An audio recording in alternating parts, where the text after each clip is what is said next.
ਬਿਸਮਿਲ੍ਲਾਹਿਰ ਰਹਿਮਾਨਿਰ ਰਹੀਮ। ਸੱਜਣੋ ਤੇ ਮਿੱਤਰੋ, ਸੂਬਿਆਂ ਦੀ ਵੰਡ ਤੇ ਨਵੇਂ ਸੂਬੇ ਤਸ਼ਕੀਲ ਦੇ ਕੇ ਮਸਾਇਲ ਨੂੰ ਹੱਲ ਕਰਨ ਦਾ ਜਿਹੜਾ ਸ਼ੋਸ਼ਾ ਜਾਂ ਮਨਸੂਬਾ ਬਿਆਨ ਕੀਤਾ ਜਾ ਰਿਹਾ ਹੈ, ਅਸੀਂ ਇਹਦਾ ਮੁਕੰਮਲ ਤੌਰ ਤੇ ਜਾਇਜ਼ਾ ਲੈ ਰਹੇ ਹਾਂ। ਕਿਆ ਵਾਕਈ ਛੋਟੇ ਇੰਤਜ਼ਾਮੀ ਯੂਨਿਟ ਬਣਾ ਕੇ ਜਾਂ ਫਿਰ ਨਵੇਂ ਸੂਬੇ ਤਸ਼ਕੀਲ ਦੇ ਕੇ ਉਹ ਮਸਾਇਲ ਹੱਲ ਕਰਨੇ ਮੁਮਕਿਨ ਨਹੀਂ, ਜਿਨ੍ਹਾਂ ਕਾਰਨ ਸਾਡੀ ਰਿਆਸਤ ਪਿਛਲੇ 78 ਵਰਿਆਂ ਤੋਂ ਦਾਇਰੇ ਦਾ ਸਫ਼ਰ ਕਰ ਰਹੀ ਹੈ। ਅਸੀਂ ਜਿੱਥੋਂ ਆਪਣਾ ਪੜ੍ਹਨਾ ਸ਼ੁਰੂ ਕਰਦੇ ਹਾਂ, ਕੁਝ ਸਾਲ ਦਾਅਵੇ ਤੇ ਖਾਬਾਂ ਦਾ ਪਿੱਛਾ ਕਰਦੇ ਹੋਇਆਂ ਗੇੜੇ ਕੱਢਦੇ ਉੱਥੇ ਆਣ ਖਲੋਨੇ ਹਾਂ ਜਿੱਥੋਂ ਅਸੀਂ ਇਹ ਸਫ਼ਰ ਸ਼ੁਰੂ ਕੀਤਾ ਹੁੰਦਾ ਹੈ। ਬਜ਼ਾਰ ਸਾਨੂੰ ਇਹਦੀਆਂ ਦੂਜੀਆਂ ਵਜੂਹਾਤ ਦੇ ਨਾਲ ਨਾਲ ਨਵੇਂ ਜੰਮੇ ਸਾਇੰਸਦਾਨ ਜਾਂ ਨਾਮ ਨਿਹਾਦ ਸਿਆਸੀ ਫਲਸਫਰ ਵੱਡੇ ਸੂਬੇ ਨੂੰ ਜ਼ਿੰਮੇਦਾਰ ਦੱਸਦੇ ਨੇ, ਪਰ ਜਦ ਅਸੀਂ ਮੁਕੰਮਲ ਤੌਰ 'ਤੇ ਹਾਲਾਤਾਂ ਦਾ ਜਾਇਜ਼ਾ ਲੈਂਦੇ ਹਾਂ, ਤਮਾਮ ਤਰ ਮਾਮਲਾਤ ਨੂੰ ਹਾਲ, ਮਾਜ਼ੀ ਤੇ ਮੁਸਤਕਬਲ ਦੇ ਜ਼ਾਵੀਏ ਨਾਲ ਪਰਖਦੇ ਹਾਂ, ਤੇ ਫਿਰ ਬਹੁਤ ਸਾਰੀਆਂ ਗੱਲਾਂ ਸਮਝ ਆਉਂਦੀਆਂ ਨੇ। ਤੇ ਇਹ ਵੀ ਗੱਲ ਪੱਲੇ ਪੈਂਦੀ ਹੈ ਕਿ ਮਾਮਲਾ ਕੋਈ ਹੁੰਦਾ ਹੈ ਤੇ ਸਾਨੂੰ ਉਹਦੇ ਬਾਰੇ ਦੱਸਿਆ ਕੁਝ ਹੋਰ ਜਾਂਦਾ ਹੈ।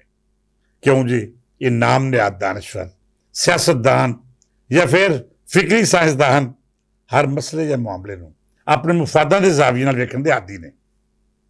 ਪਿਛਲੇ 78 ਵਰਿਆਂ ਤੋਂ ਇਸ ਅਸ਼ਰਾਫੀਆ ਨੇ ਬਾਰ-ਬਾਰ ਤਜਰਬੇ ਕਰਕੇ ਲੁਕਾਈ ਨੂੰ ਇਹੋ ਧੋਖਾ ਦਿੱਤਾ ਕਿ ਹੁਣ ਜਿਹੜਾ ਨਿਜ਼ਾਮ ਜਾਂ ਸਿਸਟਮ ਲੈ ਕੇ ਆ ਰਹੇ ਹਾਂ, ਇਹ ਸਾਡੇ ਮੁੱਢਲੇ ਮਸਲਿਆਂ ਨੂੰ ਹੱਲ ਕਰਨ ਤੋਂ ਲੈ ਕੇ ਰਿਆਸਤ ਨੂੰ ਤਰੱਕੀ ਯਾਫਤਾ ਬਣਾਉਣ ਤੱਕ ਜ਼ੂ ਦਸਾ ਸਾਬਤ ਹੋਵੇਗਾ। ਪਰ ਇਹਨਾਂ ਮਨਸੂਬਿਆਂ ਜਾਂ ਪਾਲਿਸੀਆਂ ਨਾਲ ਰਿਆਸਤ ਜਾਂ ਆਮ ਬੰਦੇ ਦਾ ਕੀ ਫਾਇਦਾ ਹੋਣਾ ਸੀ? ਸਾਰੇ ਦੇ ਸਾਰੇ ਮੁਫਾਦ ਇਸ ਅਸ਼ਰਾਫੀਆ ਜਾਂ ਅਫਸਰਸ਼ਾਹੀ ਦੀ ਝੋਲੀ ਜਾ ਡਿੱਗੇ।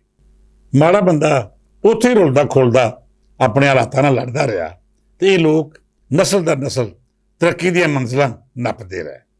ਅਸੀਂ ਅੱਜ ਕੱਲ੍ਹ ਨਵੇਂ ਸੂਬਿਆਂ ਬਾਰੇ ਗੱਲਬਾਤ ਕਰ ਰਹੇ ਹਾਂ। ਸੱਚੀ ਪੁੱਛੋ ਤੇ ਨਵੇਂ ਸੂਬਿਆਂ ਦਾ ਨਾਂ ਹੀ ਹੈ, ਅਸਲ ਹਦਫ ਤੇ ਨਿਸ਼ਾਨਾ ਪੰਜਾਬ ਹੈ, ਜਿਹਨੂੰ ਲਸਾਨੀ, ਇਲਾਕਾਈ ਜਾਂ ਦੂਜੀਆਂ ਖਾਨਿਆਂ 'ਚ ਵੰਡ ਕੇ ਇਹਦੀ ਵਾਧਰ ਨੂੰ ਤੋੜਨਾ ਸਾਡੀ ਅਸ਼ਰਾਫੀਆ ਦਾ ਮੁੱਢਲਾ ਮਕਸਦ ਹੈ। ਇਸ ਮਾਮਲੇ ਨੂੰ ਪੁਣ ਛਾਣ ਕੇ ਅਸੀਂ ਮੁਸਲਸਲ ਤੁਹਾਡੇ ਸਾਹਮਣੇ ਰੱਖ ਰਹੇ ਹਾਂ ਕਿ ਜੇਕਰ ਗੱਲੀ ਬਾਤੀ ਸੂਬੇ ਵੰਡਣ ਨਾਲ ਮਸਲੇ ਹੱਲ ਹੁੰਦੇ ਨੇ ਤੇ ਫਿਰ ਤੁਸੀਂ ਇਹਨੂੰ ਜ਼ਰੂਰ ਕਾਬਲੇ ਅਮਲ ਬਣਾਓ। ਪਰ ਜੇਕਰ ਤੁਹਾਡਾ ਮਕਸਦ ਸਿਰਫ ਔਰ ਸਿਰਫ ਪੰਜਾਬ ਦੁਸ਼ਮਣੀ ਹੈ, ਮੁਲਕ ਦੀ ਤਰੱਕੀ ਵਿੱਚ ਸਭ ਤੋਂ ਵੱਧ ਹਿੱਸਾ ਪਾਉਣ ਵਾਲਾ ਸੂਬਾ ਤੋੜਨਾ ਹੈ, ਫਿਰ ਯਾਦ ਰੱਖਣਾ ਅਸੀਂ ਪੰਜ ਦਰਿਆਵਾਂ ਦੀ ਧਰਤੀ ਨਾਲ ਮੁਖਾਸਮਤ ਦੀ ਸੋਚ ਨੂੰ ਕਦੇ ਵੀ ਬਰਦਾਸ਼ਤ ਨਹੀਂ ਕਰਾਂਗੇ, ਨਾ ਹੀ ਪ੍ਰਵਾਨ ਚੜ੍ਹਨ ਦਿਆਂਗੇ। ਬੇਲੀਓ, ਕੱਲ ਅਸੀਂ ਦੁਨੀਆ ਦੇ ਉਹ ਵੱਡੇ ਸੂਬਿਆਂ ਦੀ ਗੱਲ ਕੀਤੀ ਜਿਹੜੀ ਵੱਡੀ ਆਬਾਦੀ ਦੇ ਰਕਬੇ ਦੇ ਬਾਵਜੂਦ ਆਪਣੇ ਮੁਲਕ ਦਾ ਭਾਰ ਚੁੱਕ ਰਹੇ ਨੇ, ਜਿਨ੍ਹਾਂ ਕਾਰਨ ਉਹਨਾਂ ਰਿਆਸਤਾਂ ਤੇ ਮੁਲਕਾਂ ਦੀ ਕਾਮਯਾਬੀ ਦਾ ਸਫ਼ਰ ਮੁਸਲਸਲ ਜਾਰੀ ਹੈ। ਉਹਦੇ ਵਿੱਚ ਅਸੀਂ ਇੰਡੀਆ ਤੇ ਚੀਨ ਦੇ ਅਜਿਹੇ ਸੂਬਿਆਂ ਦਾ ਜ਼ਿਕਰ ਵੀ ਕੀਤਾ ਜਿਨ੍ਹਾਂ ਦੀ ਆਬਾਦੀ ਦੁਨੀਆ ਦੇ ਘੱਟੋ ਘੱਟ 100 ਮੁਲਕਾਂ ਤੋਂ ਵੱਧ ਹੈ, ਪਰ ਇਹਦੇ ਬਾਵਜੂਦ ਉਹਨਾਂ ਰਿਆਸਤਾਂ ਜਾਂ ਸੂਬਿਆਂ ਵਿੱਚ ਨਿਜ਼ਾਮ ਬੜੇ ਸ਼ਾਨਦਾਰ ਤਰੀਕੇ ਨਾਲ ਵਧ ਰਿਹਾ ਹੈ। ਮਿੱਤਰ ਪਿਆਰਿਓ, ਜੇਕਰ ਛੋਟੇ ਸੂਬੇ ਮਸਲਿਆਂ ਦਾ ਹੱਲ ਹੁੰਦੇ, ਘੱਟ ਆਬਾਦੀ ਤਰੱਕੀ ਦੀ ਜ਼ਮਾਨਤ ਹੁੰਦੀ, ਜਾਂ ਫਿਰ ਛੋਟਾ ਰਕਬਾ ਇਹ ਗਰੰਟੀ ਦਿੰਦਾ ਕਿ ਯੂਨਿਟ ਵਿੱਚ ਵਸਣ ਵਾਲੇ ਲੋਕ ਮਸਾਇਲ ਦਾ ਸ਼ਿਕਾਰ ਨਹੀਂ ਹੋਣਗੇ, ਤੇ ਫਿਰ ਜਿਹੜੇ ਸੂਬਿਆਂ ਦੀਆਂ ਮਿਸਾਲਾਂ ਮੈਂ ਅੱਜ ਦੇਣ ਜਾ ਰਿਹਾ ਇਹ ਦੁਨੀਆ ਦੇ ਤਰੱਕੀ ਯਾਫਤਾ ਤਰੀਨ ਇਲਾਕਿਆਂ 'ਚ ਗਿਣੇ ਜਾਂਦੇ ਨੇ। ਬੇਲੀਓ, ਤੁਸੀਂ ਹੈਰਾਨ ਹੋਵੋਗੇ, ਉਹ ਮੁਲਕ ਜਿਹਦੀ ਤਰੱਕੀ ਦੀ ਮਿਸਾਲ ਦੁਨੀਆ ਭਰ 'ਚ ਦਿੱਤੀ ਜਾਂਦੀ ਹੈ, ਉੱਥੋਂ ਦੇ ਛੋਟੇ ਸੂਬੇ, ਯੂਨਿਟ ਜਾਂ ਰਿਆਸਤਾਂ ਆਪਣੀ ਘੱਟ ਆਬਾਦੀ ਤੇ ਰਕਬੇ ਦੇ ਬਾਵਜੂਦ ਸਭ ਤੋਂ ਜ਼ਿਆਦਾ ਮਸਾਇਲ ਦਾ ਸ਼ਿਕਾਰ ਨੇ। ਮੇਰੀ ਅੱਜ ਦੀ ਗੱਲ ਅਕਲ ਦੇ ਉਹਨੇ ਗੌਰ ਨਾਲ ਸੁਣ ਜਿਹੜੀ ਅੱਖਾਂ ਉੱਤੇ ਮੁਖਾਸਮਤ ਦੀ ਪੱਟੀ ਬੰਨ੍ਹ ਕੇ ਪੰਜਾਬ ਦੀ ਆਬਾਦੀ ਤੇ ਰਕਬੇ ਨੂੰ ਤਨਕੀਦ ਦਾ ਨਿਸ਼ਾਨਾ ਬਣਾਉਂਦੇ ਨੇ। ਮੈਂ ਸਭ ਤੋਂ ਪਹਿਲਾਂ ਹਿੰਦੁਸਤਾਨ ਦੇ ਸੂਬੇ ਨਾਗਾਲੈਂਡ ਤੇ ਮਨੀਪੁਰ ਦੀ ਮਿਸਾਲ ਦੇਵਾਂਗਾ, ਜਿਹੜੇ ਆਬਾਦੀ ਦੇ ਲਿਹਾਜ਼ ਨਾਲ ਛੋਟੇ ਨੇ। ਇਹਦਾ ਰਕਬਾ ਵੀ ਬਹੁਤ ਵੱਡਾ ਨਹੀਂ, ਪਰ ਇਸ ਦੇ ਬਾਵਜੂਦ ਇੱਥੋਂ ਦੇ ਵਸਨੀਕ ਬਦਤਰੀਨ ਜ਼ਿੰਦਗੀ ਗੁਜ਼ਾਰਨ ਤੇ ਮਜਬੂਰ ਨੇ। ਅਮਨ ਅਮਾਨ ਦੇ ਮਸਲੇ, ਮਾਇਸ਼ਤ ਤੇ ਕਾਰੋਬਾਰ ਦਾ ਨਾ ਹੋਣਾ ਇੱਥੋਂ ਦੇ ਵੱਡੇ ਮਸਾਇਲ ਨੇ। ਇੰਜੀ ਹਿੰਦੁਸਤਾਨ ਦਾ ਮਿਸਾਲੀ ਤੇ ਅਜਿਹਾ ਇਲਾਕਾ ਜਿਹਨੂੰ ਟੂਰਿਜ਼ਮ ਦੀ ਜੰਨਤ ਆਖਿਆ ਜਾਂਦਾ ਹੈ, ਉਹ ਗਵਾਹ ਹੈ। ਤੁਸੀਂ ਹੈਰਾਨ ਰਹਿ ਜਾਓਗੇ ਜਿੱਥੇ ਬਾਲੀਵੁੱਡ ਦੀਆਂ ਸ਼ਾਨਦਾਰ ਫਿਲਮਾਂ ਸ਼ੂਟ ਹੁੰਦੀਆਂ ਨੇ, ਜਿਹੜੇ ਸਾਹਲ ਨੂੰ ਦੁਨੀਆ ਦੇ ਖੂਬਸੂਰਤ ਮਨਾਜ਼ਰ ਸ਼ਾਮਲ ਕੀਤਾ ਜਾਂਦਾ ਹੈ, ਉਹ ਆਪਣੀ ਘੱਟ ਆਬਾਦੀ ਤੇ ਰਕਬੇ ਦੇ ਬਾਵਜੂਦ ਮਸਾਇਲ ਦਾ ਗੜ੍ਹ ਹੈ। ਵਜ੍ਹਾ ਸਿਰਫ ਇਹ ਹੈ ਕਿ ਲੋਕਾਂ ਦਾ ਜ਼ਿਆਦਾਤਰ ਇਨਸਾਰ ਟੂਰਿਜ਼ਮ ਉੱਤੇ ਹੈ।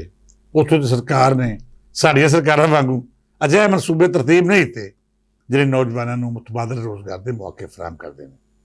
ਨਤੀਜਾ ਇਹ ਨਿਕਲਿਆ ਕਿ ਜਿਵੇਂ ਪਾਕਿਸਤਾਨ ਵਿੱਚ ਸਿੰਧ, ਬਲੋਚਿਸਤਾਨ ਜਾਂ KP ਦਾ ਨੌਜਵਾਨ ਮੁਸੀਬਤਾਂ ਦਾ ਸ਼ਿਕਾਰ ਹੈ, ਉਂਝ ਉੱਥੋਂ ਦੇ ਨੌਜਵਾਨ ਵੀ ਬੇਰੁਜ਼ਗਾਰੀ ਤੇ ਮਹਦੂਦ ਵਸਾਇਲ ਦਾ ਸਾਹਮਣਾ ਕਰ ਰਹੇ ਅਗਾਂਹ ਵਧੀਏ ਤਾਂ ਸਾਨੂੰ ਚੀਨ ਵਿਖਾਈ ਦਿੰਦਾ ਹੈ, ਜਿਹੜਾ ਦੁਨੀਆ ਦੀ ਸਭ ਤੋਂ ਵੱਡੀ ਮੁਆਸ਼ੀ ਤਾਕਤ ਬਣ ਕੇ ਉੱਭਰ ਰਿਹਾ ਹੈ।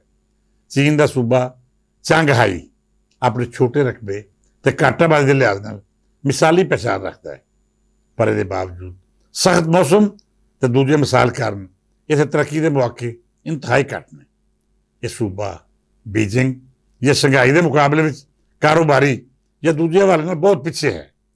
ਪੰਜਾਬ ਨੂੰ ਵੱਡਾ ਸੂਬਾ ਆਖ ਕੇ ਬੱਕ-ਬੱਕ ਕਰਨ ਵਾਲਿਆਂ ਨੂੰ ਅਮਰੀਕਾ ਦੇ ਨਾਂ ਦਾ ਤਾਂ ਪਤਾ ਹੀ ਹੋਵੇਗਾ ਨਾ। ਅਮਰੀਕਾ ਨੂੰ ਦੁਨੀਆ ਦੀਆਂ ਵੱਡੀਆਂ ਜਮਹੂਰੀਆਂ 'ਚ ਸ਼ਾਮਲ ਕੀਤਾ ਜਾਂਦਾ ਹੈ।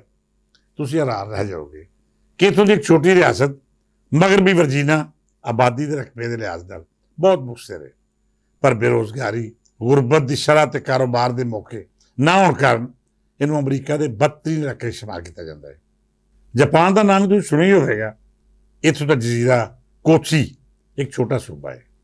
ਇਹਦੇ ਬਾਵਜੂਦ ਇੱਥੇ ਤਰੱਕੀ ਨਾ ਹੋਣ ਦੇ ਬਰਾਬਰ ਹੈ। ਬਰਤਾਨੀਆ ਦਾ ਸ਼ਮਾਲੀ ਆਇਰਲੈਂਡ ਰਕਬੇ ਤੇ ਆਬਾਦੀ ਦੇ ਲਿਹਾਜ਼ ਨਾਲ ਯੂਕੇ ਦਾ ਸਭ ਤੋਂ ਛੋਟਾ ਹਿੱਸਾ ਹੈ। ਲੰਦਨ ਦੇ ਮੁਕਾਬਲੇ ਵਿੱਚ ਇੱਥੇ ਸਨਅਤੀ ਤਰੱਕੀ, ਪ੍ਰਾਈਵੇਟ ਸੈਕਟਰ ਦਾ ਕਾਰੋਬਾਰ ਤੇ ਮੁਆਸ਼ੀਆਤ ਦੇ ਚੰਗੇ ਇਸ਼ਾਰੀਏ ਨਾ ਹੋਣ ਦੇ ਬਰਾਬਰ ਨੇ। ਕੈਨੇਡਾ, ਆਸਟ੍ਰੇਲੀਆ, ਸਪੇਨ ਸਣੇ ਦੁਨੀਆ ਦੇ ਕਿੰਨੇ ਅਜਿਹੇ ਮੁਲਕ ਨੇ ਜਿਹਨਾਂ ਦੇ ਛੋਟੇ ਸੂਬੇ ਤੇ ਘੱਟ ਆਬਾਦੀ ਵਾਲੇ ਯੂਨਿਟ ਬਦਤਰੀਨ ਮਸਾਇਲ ਦਾ ਸ਼ਿਕਾਰ ਨੇ। ਮਿੱਤਰ ਪਿਆਰਿਓ, ਮੇਰੀ ਇਸ ਸਾਰੀ ਤਹਿਕੀਕ ਦਾ ਮਕਸਦ ਇਹ ਹੈ ਕਿ ਮੈਂ ਤੁਹਾਨੂੰ ਇਹ ਗੁਜ਼ਾਰਿਸ਼ ਕਰ ਸਕਾਂ ਕਿ ਸੂਬਿਆਂ ਨੂੰ ਤਕਸੀਮ ਕਰਨਾ ਜਾਂ ਉਹਨਾਂ ਨੂੰ ਵੰਡ ਕੇ ਛੋਟਾ ਕਰਨਾ ਮਸਲਿਆਂ ਦਾ ਹਰਗਜ਼ ਹੱਲ ਨਹੀਂ। ਮਸਾਇਲ ਦਾ ਹੱਲ ਮੁਕਾਮੀ ਹਕੂਮਤਾਂ ਨੂੰ ਇਖਤਿਆਰ ਦੇਣਾ ਤੇ ਇਹਦੇ ਨਾਲ ਨਾਲ ਸੂਬੇ ਵਿੱਚ ਬਿਹਤਰੀਨ ਹਕੂਮਤ ਤੇ ਅਫਸਰਸ਼ਾਹੀ ਦਾ ਮੁਸਬਤ ਕਿਰਦਾਰ ਹੈ। ਅਸੀਂ ਤਸਵੀਰ ਦੇ ਦੋਵੇਂ ਰੁਖ ਤੁਹਾਡੇ ਸਾਹਮਣੇ ਰੱਖਦੇ ਨੇ।